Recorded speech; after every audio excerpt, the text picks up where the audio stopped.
Our first pitch comes to us from AtmosZero, a Fort Collins, Colorado-based company. AtmosZero is decarbonizing steam production for process heat with its development of modular heat pumps to generate industrial steam up to 200 degrees Celsius, covering 50% of the industrial heat market. The modular design allows customers to eliminate on-site construction cost. Here is COO Ashwin Salvi to tell you more about it. Hi, I'm Ashwin Salvi. I'm one of the co-founders and the chief operating officer of AtmosZero, where we focus on industrial scale decarbonization. At AtmosZero, we're delivering low-cost decarbonized steam for industry. We replace fossil-fueled industrial boilers with a drop-in electrified steam boiler that eliminates on-site carbon emissions. So why steam? Turns out steam touches every part of our life, from the food and drinks we had at dinner last night to the clothes you're wearing today. Steam is a ubiquitous energy carrier that cuts across many different industries. In fact, it accounts for 50% of process heat in industry, which results in 8% of global primary energy use, or 2.25 gigatons of emissions per year. Steam drove the Industrial Revolution over 180 years ago. Since then, we've been making steam the exact same way. We burn fuel in a boiler, make heat, and transfer that heat to water to make steam, and then use that steam for a variety of different processes. It's clear that if we want to achieve our climate goals and the benefits of an industrial society, we need to decarbonize steam. We're doing so by redefining boiler room efficiency. Our boiler is twice as efficient as today's boilers. If you consider how we make steam today, we're generally using combustion-based boilers fueled by natural gas or fuel oil, and in some cases even coal. That has some amount of inefficiency associated with it. On average, today's boilers are about 80% efficient. These combustion boilers, however, produce CO2 and other emissions on site. If you wanted to decarbonize these boilers, the only real solution out there today are electric resistive or electrode boilers. Yes, these are more efficient than traditional combustion boilers. However, they're not as efficient to offset the increase of fuel cost to the higher cost of electricity compared to fossil fuels. That being said, this technology is actually starting to see increased demand with an expected CAGR of 15% through 2030, even with its higher operational costs. What we're doing instead is instead of incurring efficiency losses, we're producing efficiency gains. We do this with a product we call Boiler 2.0. Boiler 2.0 is a modular air source steam generating heat pump that pulls in heat from ambient air and upgrades it using AtmosZero's proprietary heat pump all the way to 200C saturated steam. One of the key enabling features of this technology is that there's no waste heat required. What that lets us do is solve two main barriers to adoption for decarbonized steam.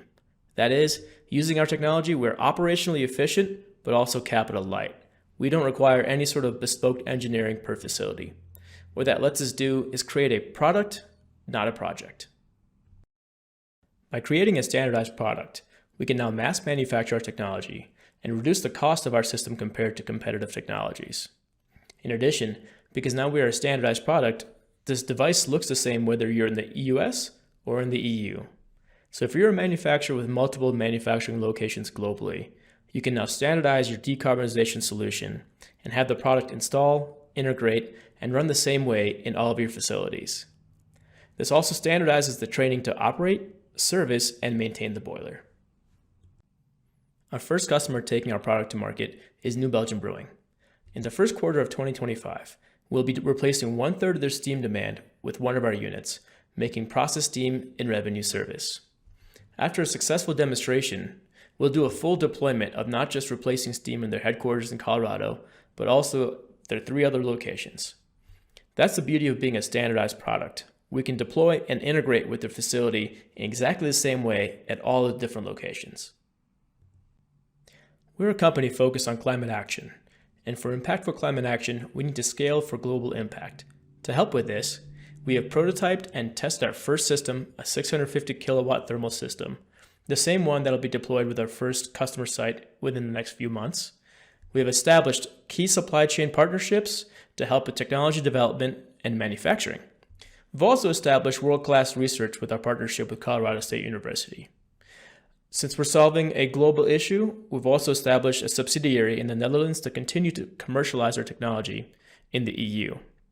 What we're doing next as a company is transferring our technology from proof of concept in our facility into our customers' hands while setting up for manufacturing.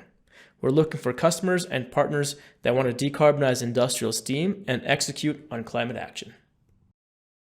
The three co-founders all individually have over 15 years of industrial experience in the clean tech world. We know what it's like to be in a startup realm, as well as what it takes to commercialize technology. And that's why we're able to scale our technology and get it out the door in less than 3 years from inception. We're AtmosZero, and we're driving the next industrial revolution. Thank you so much for your time.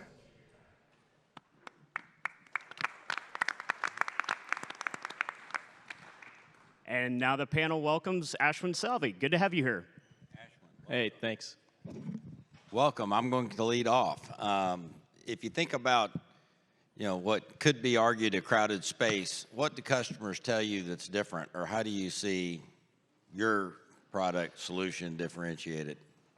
Yeah, so we kind of mentioned this earlier, but the way that we integrate with facilities, the product we're creating is a plug-and-play drop-in solution. So it really minimizes facility downtime and the integration efforts that you would see with decarbonized solutions today. Plus, it's twice as efficient as today's electric-resistive boilers. So the operational costs, what's most important is operational costs throughout the year, ends up being significantly lower for our solution. Ashwin, it's great to have you. Quick question. As you think about this, and you think about your business model, it looks like you want to build them and install them. You're going to manufacture and get them in. Did you think about a different business model of, I got great technology, I'll license it, and then I'll let someone else do all that hard stuff? Like, how have you thought about the business model? Yeah, that's a great question. So certainly we're open to manufacturing our own assets today and selling those assets directly to the customer, but also licensing to third parties to either manufacture it for us or as a service where we can sell our asset to a company that can then go out and find a customer that they can do performance guarantees for. Ashwin, glad to have you here. One question I have is about your heat source. Since you're doing this as a heat pump, I had an experience during the Texas cold freeze where with my heat pumps, I couldn't get my house above 50. So for an industrial process where reliability is so important, what's required for air temperature for you to get to these levels of heat for industrial processes? Yeah, I mean, being a Colorado-based company, it gets cold there. So we're certainly designing our product to be able to run down to very cold ambient temperatures. What's most important in a manufacturing setting is to make sure that steam is available. If you don't have steam, you can't manufacture. So we're designing our first system that goes out next year with our pilot customer down to -10 Celsius, and then our full product the year after that in 2026 down to -20. And so what's the heat source at that point? Is it you literally have enough differential at that? Yeah, ambient air is still our heat source at that point. And so to help with the reliability side of things, these systems can run in parallel with other either assets on site, or if we want, we can even put in an electric resistive boiler as a backup. So if it gets much, much colder than that, those maybe 1 day, 2 days a year, we still have steam. Ashwin, it's really great to have you here, excited about what your team's doing. Our team's excited about some collaborations that we have at GTI Energy with y'all. And this is a great example of a drop-in equipment, like a drop-in fuel. It's going to be how we speed to our goals on energy transition. A key part of that is how are you thinking about de-risking the prototype application for customers in the field? And so that, because that's a really important part of getting your technology used and useful. Absolutely. Again, steam is critical to manufacturing processes, and therefore it must be a reliable and durable product. What we've done is been able to create an at-scale prototype at our facility today. So the 650 kilowatts thermal that we're making as a first product, that's what we have in our facility. The temperatures that we're achieving for our first product, that's what we're achieving in our facility too. So we're running that full out, making sure that the parts that we're creating and the assemblies that we're making together can be run reliably. But as we start deploying more and more units into the field next year with our customers in pilot configurations, we get more and more data points. We're also creating test beds for making sure the devices we have in our system can continue to be run in a durable set point. So run these things 24 hours a day, see what the wear and durability look like, work with our partners and suppliers to help mitigate any challenges that might arise. Ashwin. Great to have an RPE alumni here and a fundee, so excellent. And Andy, thanks for the nice shout out earlier too. So talk to us about the thermal battery companies that are out there that are also raising capital that we've heard about and that we're funding some of. How do you compare to thermal battery companies? They have the advantage of being able to manage, intraday energy prices. And so how does AtmosZero address that? Yeah, actually, we see ourselves as collaborative with those kind of technologies, like the Rondos, the Antoras. They're fantastic folks working in that technology space, and I think they are a great technology to help provide extremely high heat for applications. So if you look at cost trade-offs, which I can get you, I don't have it right here.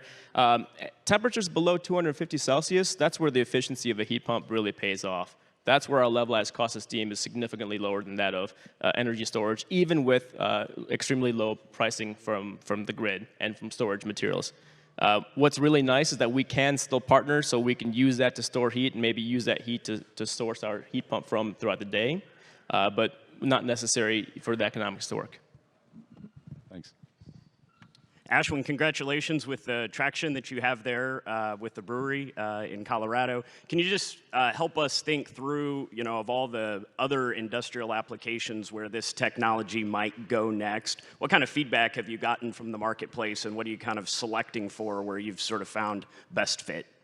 Yeah, there's a reason we focus on steam. Steam is this cross-cutting energy carrier. It's multi-sector. So in my video, which, sorry for my voice being all cringy, it's food and beverage, it's chemicals, it's pulp and paper, it's textiles. Everything we interact with on a daily basis is touched by steam. That's 8% of industrial use cases. 8% of global CO2 is from the industrial side. 4% on top of that is district heating. So things like campus networks for steam, for the built environment, like buildings in New York, Local 997 now banning natural gas for boilers in multifamily or office spaces.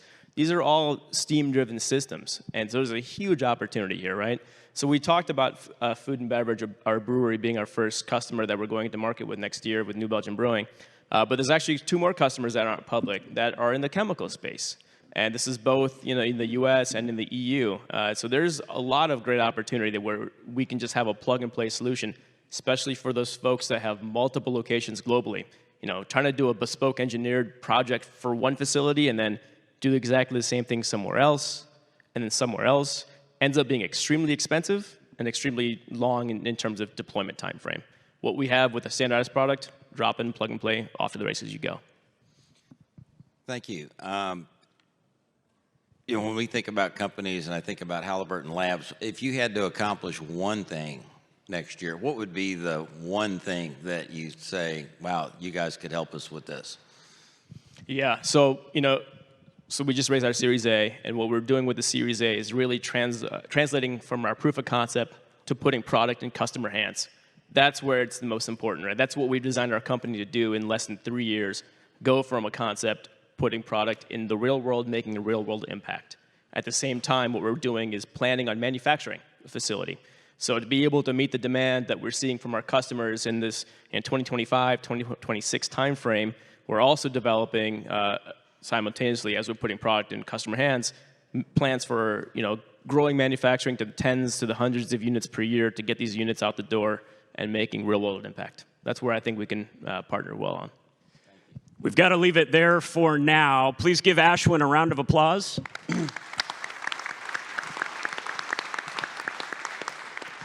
Thank you for being here with us in New Orleans, Ashwin. And for those in the audience, I know there's a lot of global industrial steam users around and investors and others that may be interested to get to know him. He'd be excited to meet you. Thank you, Ashwin.